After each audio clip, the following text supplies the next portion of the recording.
Bonjour et bienvenue dans cette nouvelle vidéo, je suis Flo Fitness, créateur du blog flow-du-milieu fitness.fr et je suis vraiment content de vous voir aujourd'hui parce que je vous ai lancé un sondage il n'y a pas longtemps et j'ai eu pas mal de retours, donc du coup je vous réponds à une question qu'on m'a posée souvent, elle est revenue très très souvent, donc comment tenir le mode de vie en mode musculation avec le boulot, les enfants, la muscu, la bonne diète, etc. etc. Donc moi j'ai pas encore d'enfants, juste pour vous dire...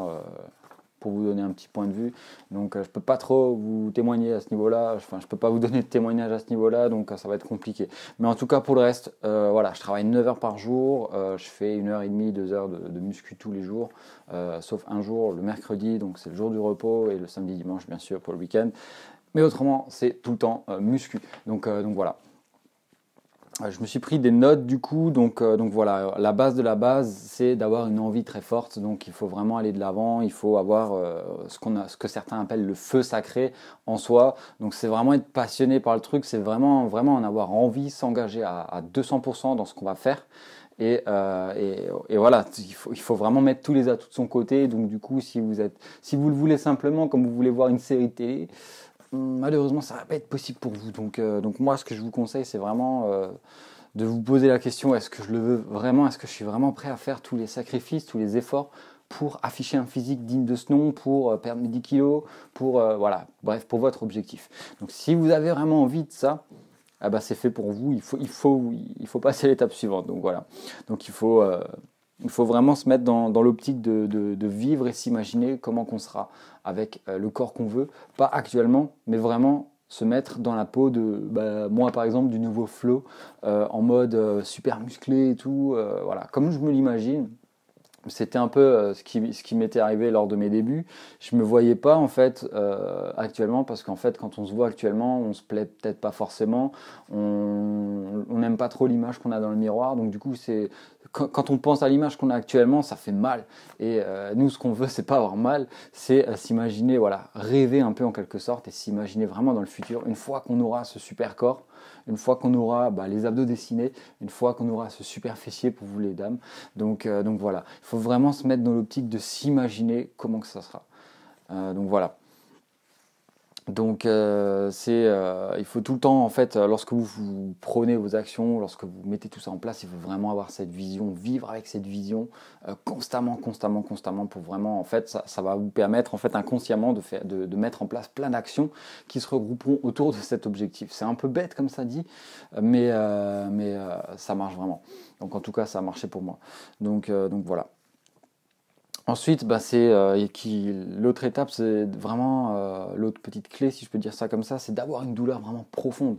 Donc si d'être obèse, par exemple, ça vous fait pas assez mal, vous n'êtes pas vraiment prêt à passer le cap et peut-être à perdre des kilos, à vous alimenter correctement. C'est pareil avec la cigarette. Si, voilà, un petit exemple, voilà, j'ai un collègue de boulot actuellement, il avait fait un arrêt cardiaque il y a quelques années en arrière parce qu'il fumait trop. Et du jour au lendemain, boum, il a arrêté. Pourquoi? Parce qu'il y a eu cet élément déclencheur de la crise cardiaque qui justement lui a remis toutes les idées en place et boum, il a eu une douleur profonde et donc du coup il est passé à l'action. Je ne sais pas, par exemple, si vous êtes obèse, il y a beaucoup de gens qui se moquent de vous. Il y a beaucoup de... Vous êtes rejeté partout, voilà, on vous regarde de travers lorsque vous allez au supermarché ou peu importe. Voilà, tout ça, ça va vous faire éprouver de la douleur. Et lorsque cette douleur devient trop profonde, ça va vous faire passer à l'action, ça va vous faire acheter des programmes à 3000 euros à l'année, ça va vous faire acheter tous les derniers compléments alimentaires, même si c'est de la grosse daube. Donc voilà, juste pour vous faire une idée, il faut vraiment avoir cette douleur pour vous faire passer à l'action. Après, c'est pas obligatoire, mais il y a certaines personnes qui agissent uniquement dans la douleur. Donc ça, c'est super important à savoir. Donc on va arriver à ce point où la douleur va mener à l'action en fait. Elle va engendrer une action. Donc voilà.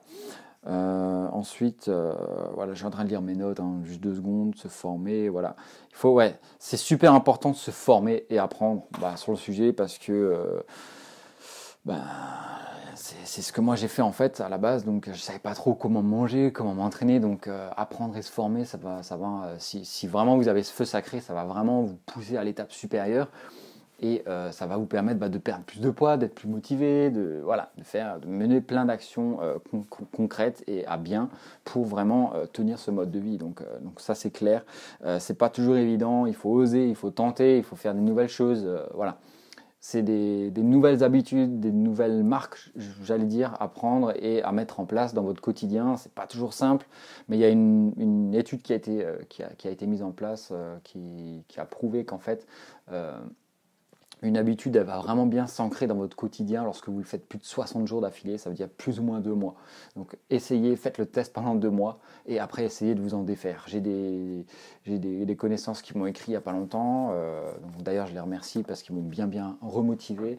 Donc c'est des personnes qui se sont mises à la musculation et qui maintenant elles ne se verraient plus ne pas en faire. Donc elles ont commencé rien qu'un mois. Ah ouais, j'y vais tout le mois et tout, là je suis à fond dedans, mais impossible parce que maintenant j'ai vu des résultats. Il faut que je continue, c'est pas possible que je fasse 100. Donc voilà, là ils ont vraiment une habitude qui s'est ancrée, bon un peu plus rapidement que ce que je vous ai annoncé, mais ça peut arriver que ça dure un peu plus longtemps, un peu moins longtemps. Donc voilà, tout dépend de la personne que vous êtes. Donc voilà. Donc voilà, ouais, en fait, là j'ai un dernier point à vous communiquer. Donc voilà, apprendre, oser, etc. Apprendre sur le sujet, parler à des personnes, réfléchir, etc. Mettre des stratégies en place, c'est bien, mais l'action, c'est mieux. Mieux vaut fait que parfait. N'oubliez pas cette phrase, mieux vaut fait que parfait. Donc pourquoi? Parce qu'une fois qu'on va faire, on va faire forcément des erreurs. C'est là qu'on va apprendre les plus belles choses. Par exemple, moi j'avais appris un métier, bon, là j'ai démissionné, mais entre-temps, avant j'avais appris un métier, j'étais parti de la base, du poste le plus bas en fait qui existe, et je me suis retrouvé à un des postes les plus haut placés. Donc, je me suis retrouvé d'un jour à l'autre à une machine que je ne connaissais pas du tout. Et qu'est-ce qui m'a permis de progresser et d'aller à l'étape suivante et d'être l'un des meilleurs en fait par la suite? C'est le fait de faire plein d'erreurs en fait.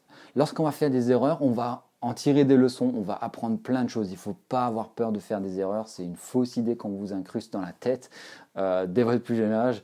À l'école, vous savez, on vous met des traits rouges, c'est pas bien. Tu as une mauvaise note, je te mets un C ou un D, enfin, je crois que c'était ça chez moi à l'époque. Donc voilà, c'est pas bien, il ne faut pas faire d'erreurs. Donc c'est faux, c'est complètement faux. C'est comme apprendre, une fois qu'on sort de l'école, c'est bon, on sait tout, on a appris. Non, c'est complètement faux. En fait, c'est lorsqu'on sort de l'école qu'il faut encore continuer à s'apprendre également, mais à apprendre d'autres connaissances sur ce qu'on veut. Donc voilà, c'est super important de mettre ça en place. Donc j'espère que la vidéo elle vous aura un peu aidé à situer comment que je fais, voilà le problème. Peut-être que ça va vous ouvrir les yeux. Donc en tout cas, j'espère que ça vous aura aidé. Allez, salut, à la prochaine.